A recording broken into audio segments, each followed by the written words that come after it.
Hi, I'm Sug. I'm Dan. This is the Demystified Zone.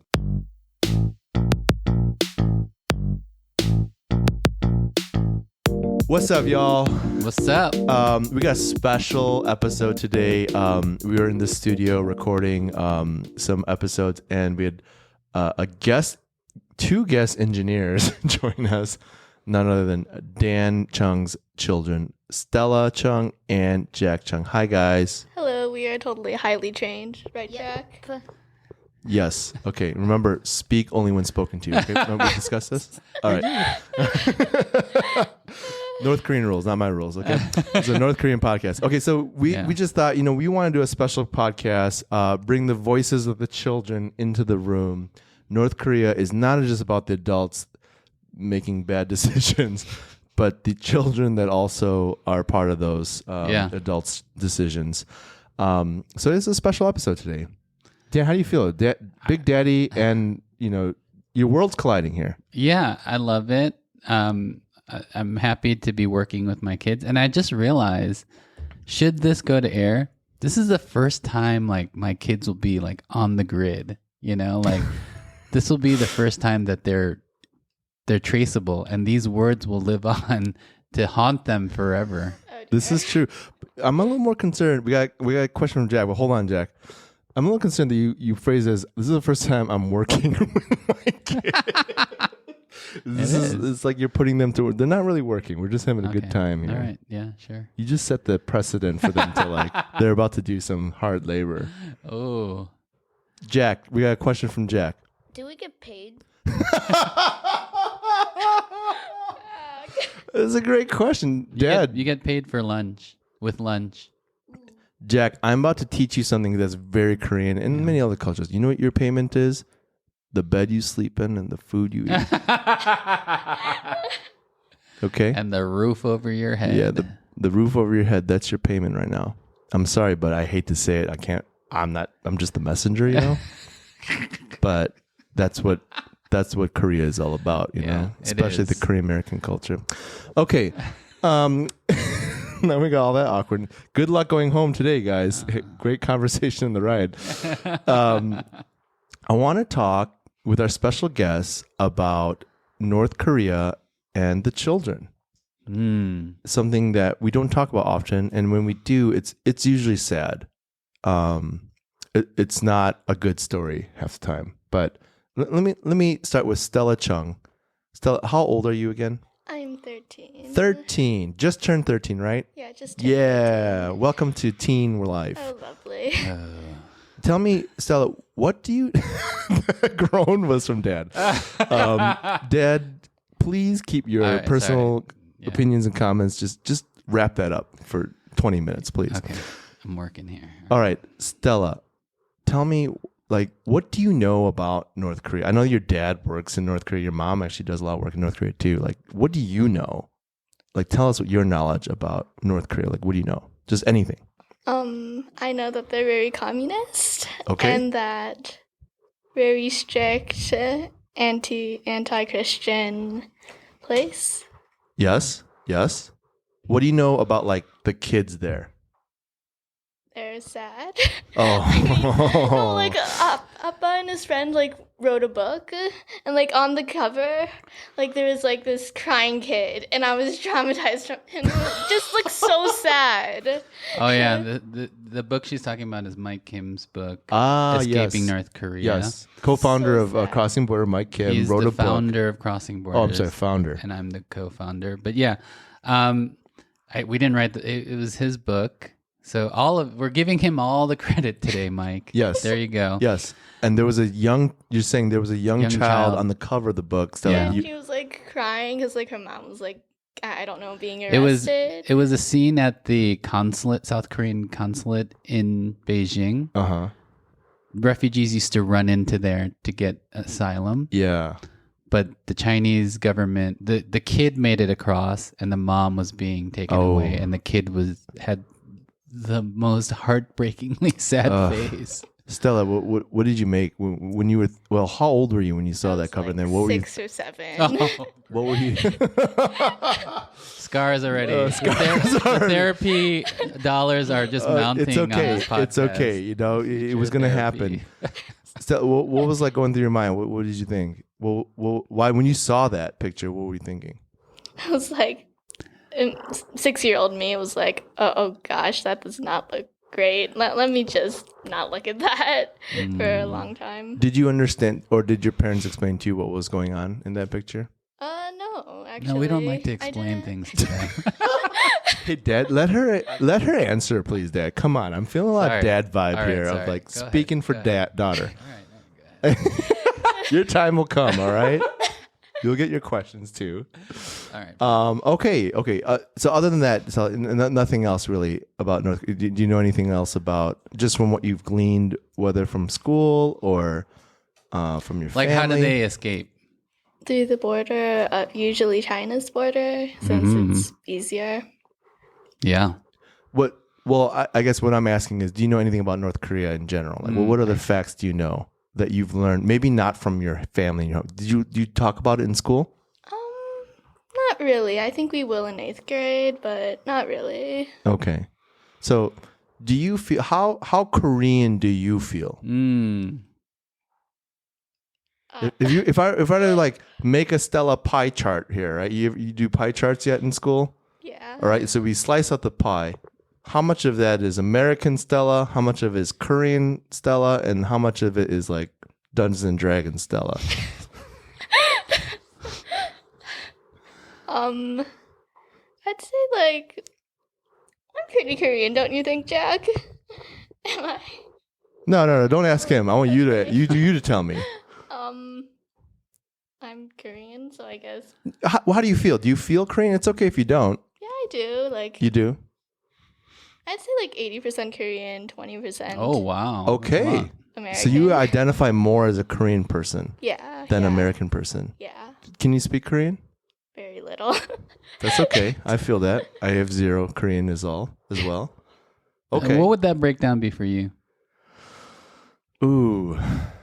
That's really interesting well, before I answer, Stella, tell me, what does that mean for you? Like Oh, I see. 80% Korean, 20%. What does that mean? Like Because knowing- you look Korean, or is it more like you feel Korean, like you think Korean? What is it? like knowing the culture and like eating the good food. Okay, so it's partly like appreciation of Korean culture. Like you like Korean culture 80% more than American culture, Yeah. and the food. Yes. Okay. What about like physically? Like, do you feel like you just identify as Korean, whether based on how you look or how you talk or the way you think? Yeah, like I think I look very Korean. Yes, you do. And yeah. Okay, so 80-20. I would say for me, I'm close to 50-50. If Yeah, me anything, too. I skew more American. If anything, I'm maybe like 55-45 American. Here's the test. If Korea and South Korea and the U.S. America. were playing soccer, America. Really? All day. Yes, America. I would root for Korea. So I would root for Korea because they're the underdog. Like, they're just the underdog everywhere. Definitely. So I love cheering for the underdog. Like in 2004, was that the 2004 World Cup? Yeah, I think so. With the whole yeah. red tide in Korea. Mhm. Sure, I was on board. Don't get me wrong. 대한민국 all the way. But I was also let's go America all the way in the same World Cup. Yeah, I don't know if they went head to head either. I don't think so. Yeah. But no, like, so that's the thing. That's why I would say I'm skewing more America, because I just, I'm just more American. I love Korea. I love my Korean roots and ties and who I am. You say that culturally you feel more American. Yes. I mean, yeah, come on. I can't even, my Korean is terrible. I constantly am reminded by Koreans how not Korean I am. So maybe that's also part of it. Yeah. What about you? Thanks for asking. I was waiting for that. Well, you asked finally yourself. I get So to talk. It's funny because my family is kind of going through this now where we feel like there's no place for us. We live in a very predominantly white area of town, and We go to a predominantly white church, and we're just kind of feeling out of place these days. And it's very surprising because I consider myself more culturally American than Korean, but I do feel a little out of place. Yeah. Out of place in that you're uncomfortable with your Koreanness? No. Like that it's more apparent and in your face that you're different, or you feel less identifiable to your community and surroundings, therefore your Koreanness has been muted? So, no. Like, for example, my kids went to a Korean language program this summer, right? Yeah. They really enjoyed it. Okay. Wait, hold on. Did you guys enjoy it? Yes, we did. We did. Jack, you enjoyed the Korean thing? Okay. See? All right, just vetting. I need to vet the information here. Okay. They continue. really enjoyed it, like I said. And Hey, don't get sensitive about it, right? and we were like, man, they don't say that about church. We love our church, but they don't say that about church. They don't say that about school. And, we're just reading into it, but we think they loved it instantaneously. It was a very rigorous academic setting, but they loved it instantaneously because everyone was Korean. They felt accepted right away. Did you guys feel accepted right away? Yeah, the community was like really nice and like just felt like I fit in. Okay. So it's that. Yeah. It's that growing up in Korean churches, there was like this instantaneous connection, which we don't have now. Yeah, no, I think that's and that is real, right? Like the plight of any minority in any culture, right? Is that we're all tribalistic in some sense. Like you will feel a little naturally safer and more comfortable around people who look and talk like you. Yes. And I think that's just part of being in a society of various human beings that look different and definitely have all that. Yeah. I think what is interesting, so we're going to jump back to North Korea here, is North Korean kids kind of have almost like a double layer of feeling out of place if they're able to escape. Yes. Am I understanding that correctly? So not only do they have the same thing we might feel of like being in China, that no one here is Korean, no one speaks my language, but they also have this another layer of this veil that's been over their eyes of what life really is like. So definitely. What is it? What is paint that picture for us? Well, what do you think kids are experiencing? This is the crazy thing. I could totally relate to them in that way because as someone, I was born in Korea. I came when I was a baby to America. So, someone who was born in Korea, and came to America, I was very ashamed of my heritage, my ethnicity. Back then, Korean food was not accepted. People were like, why would you eat that? Sort of thing, to everything that we ate. There were no kimchi fries back then, I'll tell you that. At TGI Fridays. Right? So yeah, it's crazy. So I was always trying to hide my but you can't because we look the way we do, right? So in that way, North Korean kids are very ashamed even when they go to South Korea. Very ashamed not because of what they look like and their food or anything like that, but their country's in the news all the time and it's not good. Right? Give us some specific examples. What are some things you've seen refugee children maybe feel uncomfortable with, or what is it? Maybe even adults. Their too. accent. North Koreans speak with a satori. It's called accent. In Korean, so they immediately change their accent, almost immediately. That's the first thing they try to cover up, because that's the first tell, right? Yeah. Do they come in? I mean, they've escaped because they know, right? They know that they're living kind of in the matrix, so to speak, right? Like, and they're trying to get out. How much do they know about the disconnect between, like, let's say South Korea and all the capitalistic culture that it is to, the backwards life of North Korea? Like, and I guess I'm talking about adults and children here, because I guess the adults would have to explain it to the children, but what's the gap like for them?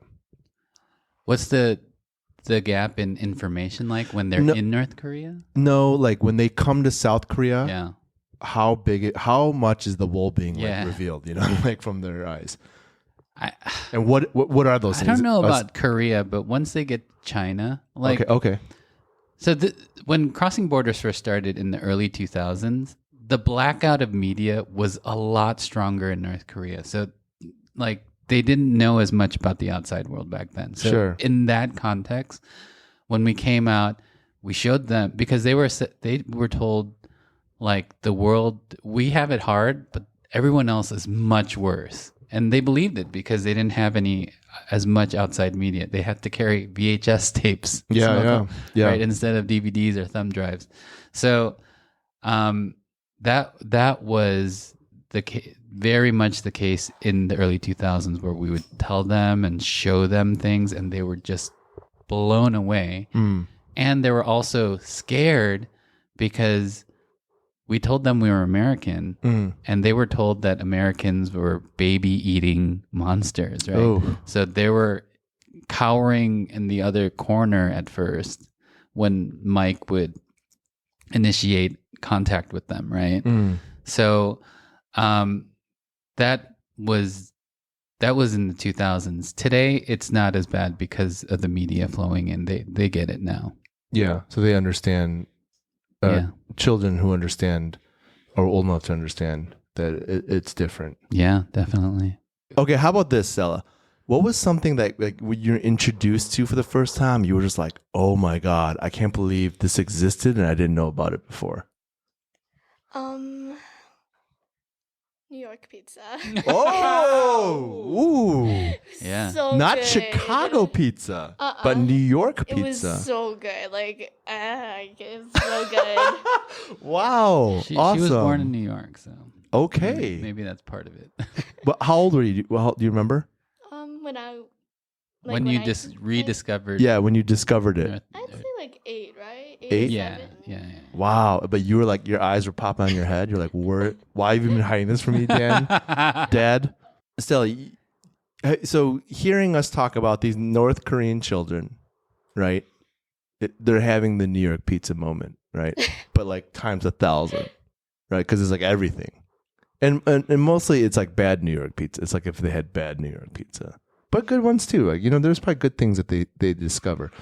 Okay, yeah. what? Oh, I see. What do you think is like their New York pizza moment? Like, what could you imagine if you had like nothing? Because North Korean children probably had nothing. Most of them have very little. What would blow your mind the most if you like came into a modern country? The internet. The internet. Everything. It's like everything. That's a great one. Yeah. Internet. Is that real? Like, have you seen the kids and their reaction to the internet? Or, I mean, they have the internet sort of, they know. But they don't have That's true. They don't. To access it. They have their own wonky intranet in there. Yeah. So have you seen this? Like when kids are. I mean, I have seen a couple cases, but I don't know if this is kids being kids, but definitely like internet addiction amongst these kids. The population. Wait, are you talking about your own children right now? No, I'm talking about these kids' dad. No, children of North Korean refugees or refugee children, internet addiction, and all of the terrible things that come along with that is real. Is definitely prevalent in that, but it's also prevalent in Korea in general. So I don't know if it's like. I mean, it's prevalent here. Yeah, it's prevalent. That's true.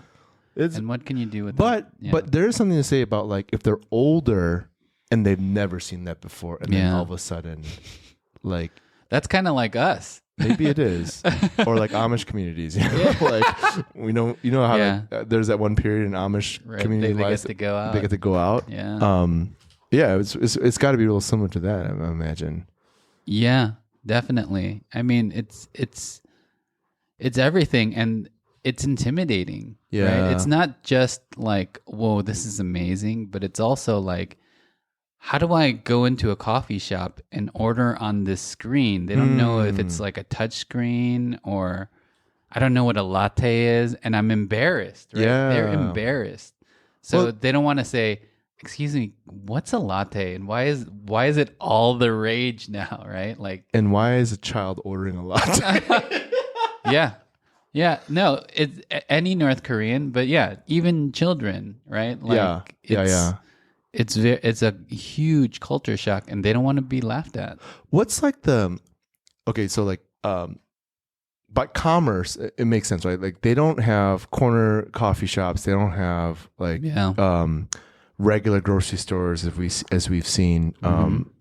They have markets, probably more open markets. They have, I'm assuming they don't have like just like urban things like laundromats or like a bodega or like clothing stores even, maybe, right? Everything is more of kind of like a flea market, feel I'm understanding. Is that right? Yeah, like more like open market? Farmers market, flea market type of thing, yeah. And then I'm assuming there's no public transportation, or at least reliable ones that they have. Not of note, yeah. Okay. Some places are small exceptions, but yeah.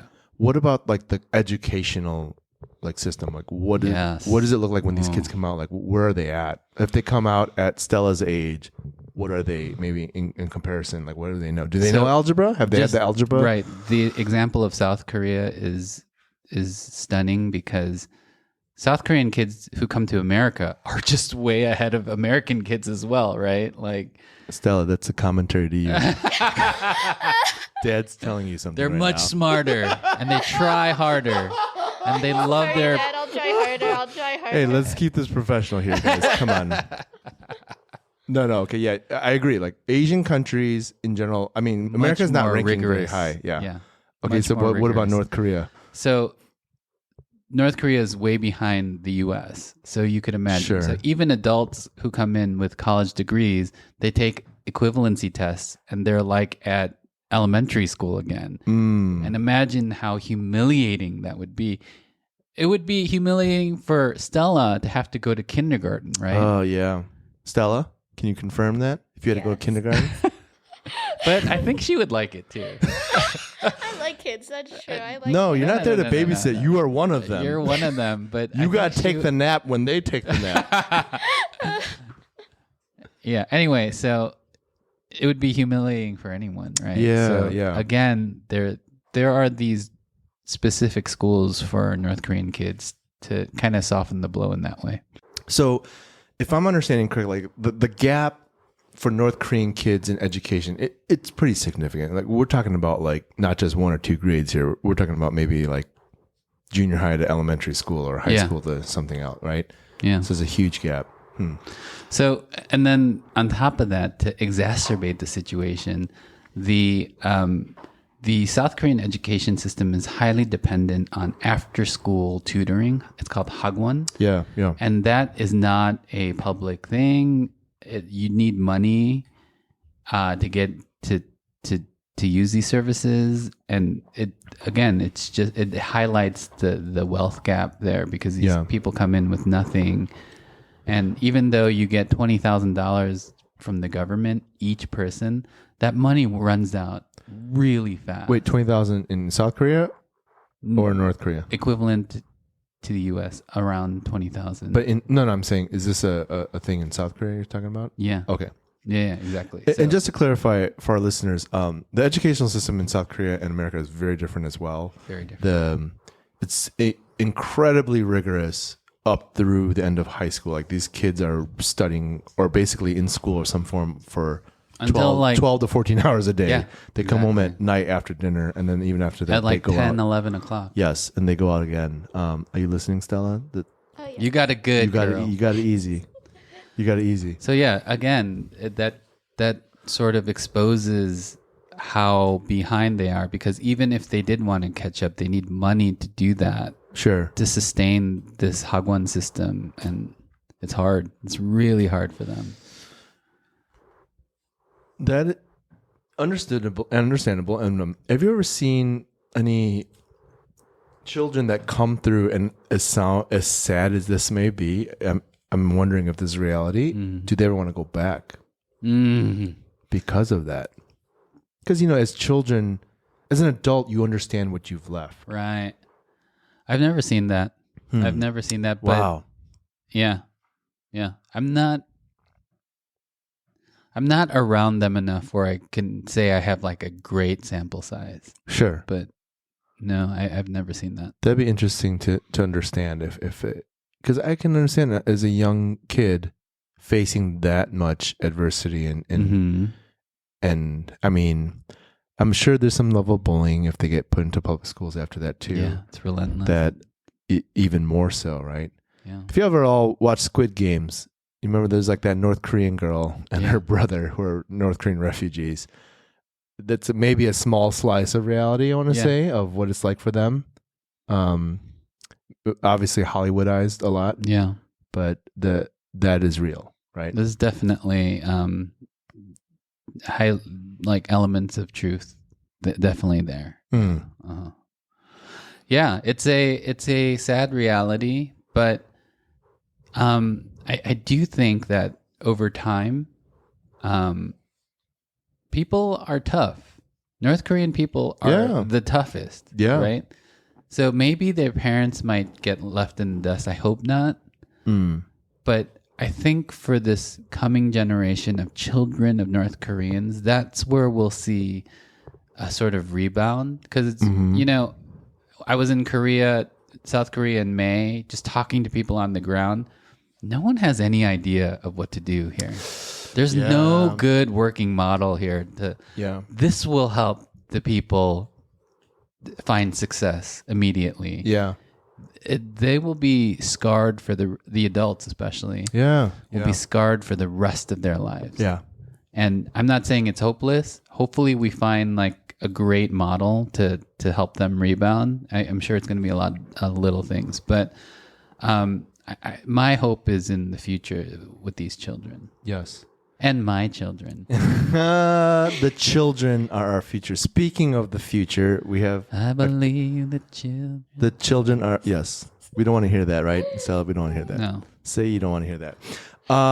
With that being said, Stella, I'm sure you listen to our podcast all the time, right?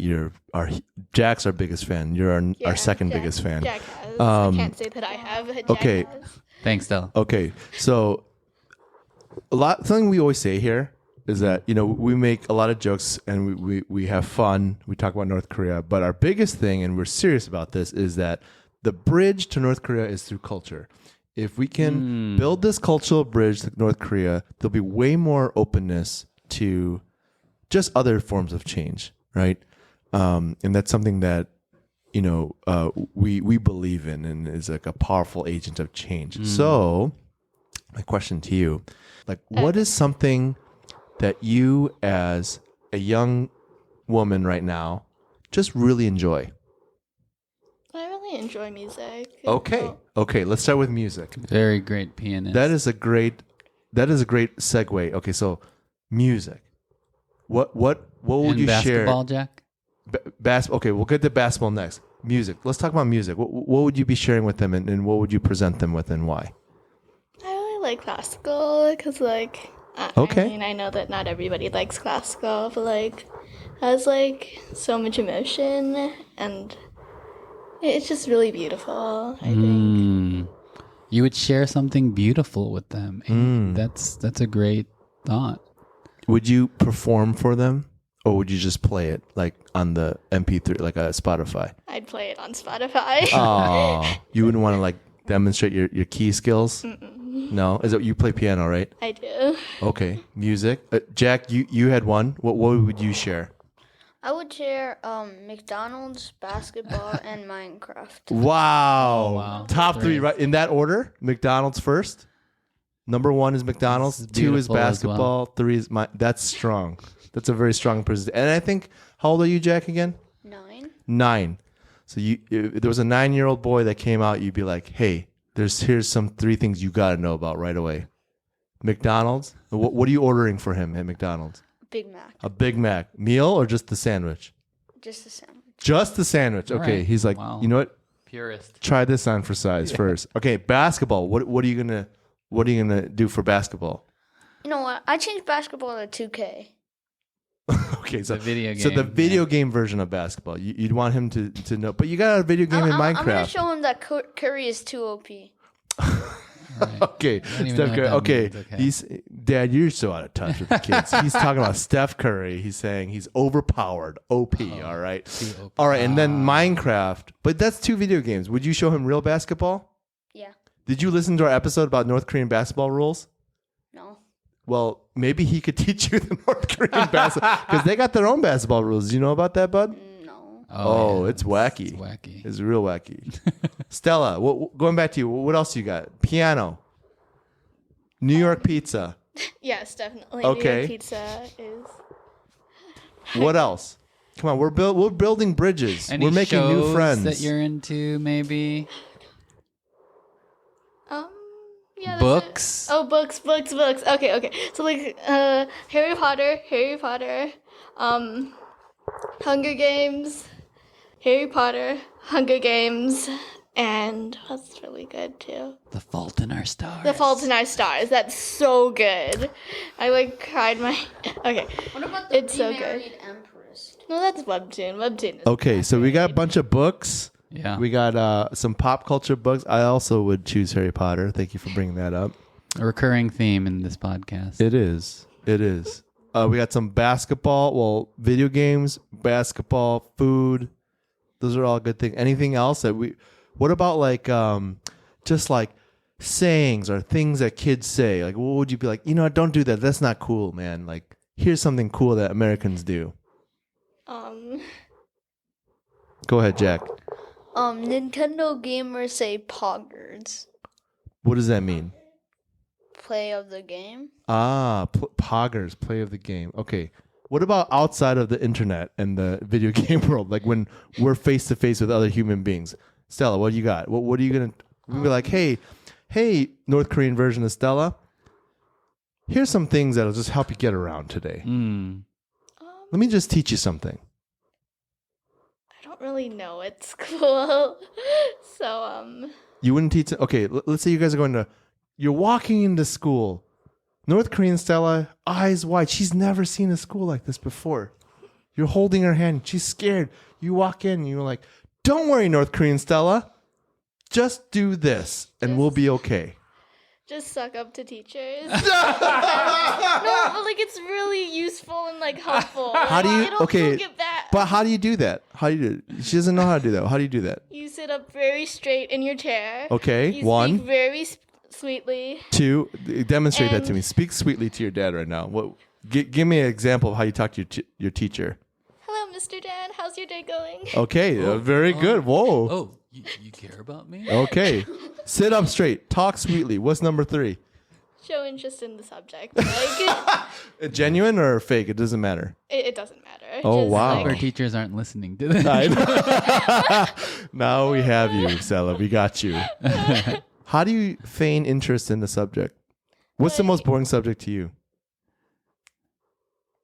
Algebra. Algebra is interesting. Algebra is okay. interesting. Okay, though. boring subject.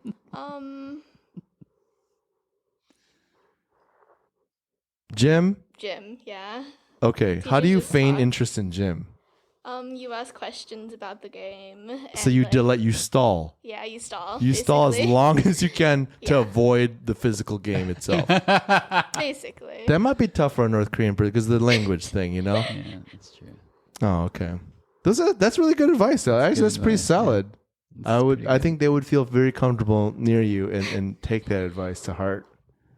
What do you Yeah. think? No, I think it's very true. Like the cultural stuff, I think should come first. I think the emphasis in education for North Korean refugees and children is all the technical things. Like this is how you take the subway. This is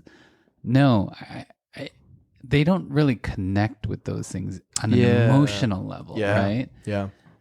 And they feel so disconnected, much like we were sharing earlier about our lives, even now in America, but times a million, right? They feel so isolated and disconnected. But I think they need to be shown the beautiful things about Korea, South Korea. Yeah.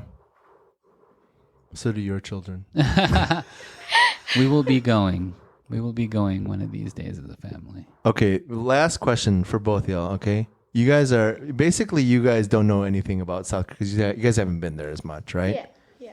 What is one thing you like are looking forward to experiencing or doing in South Korea? Okay, Jack, you got yours ready? Go ahead. Buying cute stuffed animals. Buying cute stuffed animal. Anything specific? Because we got cute stuffed animals here. Well, like the stationery, there's like so cute though. Like they have like these pencils that are and like these pens and like. Okay. South Korea has a corner market on cute stuffed animals. It's like times a million. Okay. There. Yeah. The cute stuffed animal market, is huge. Their game in South Korea is through the roof, apparently. And their stationery game. Yeah. All right. That's the two things you guys are looking for. All right. Not what I thought, but. But okay. I'll take that. Also the food. Oh, yeah. The food, of course. Of course. Yeah. All right. See you guys in South Korea. When we record there, you guys going to be there when we record in South Korea? Hopefully. I mean, I wish. How are we going like next? I don't know. Talk to your dad. I don't know. The mission of Crossing Borders is to show the compassion of Christ to North Korean refugees and their children. This mission depends on the generosity of people like you. If you'd like to make a real impact in the lives of North Korean refugees, please consider donating. It's super easy. Just go to our website at crossingbordersnk.org and click on the donate button in the upper right.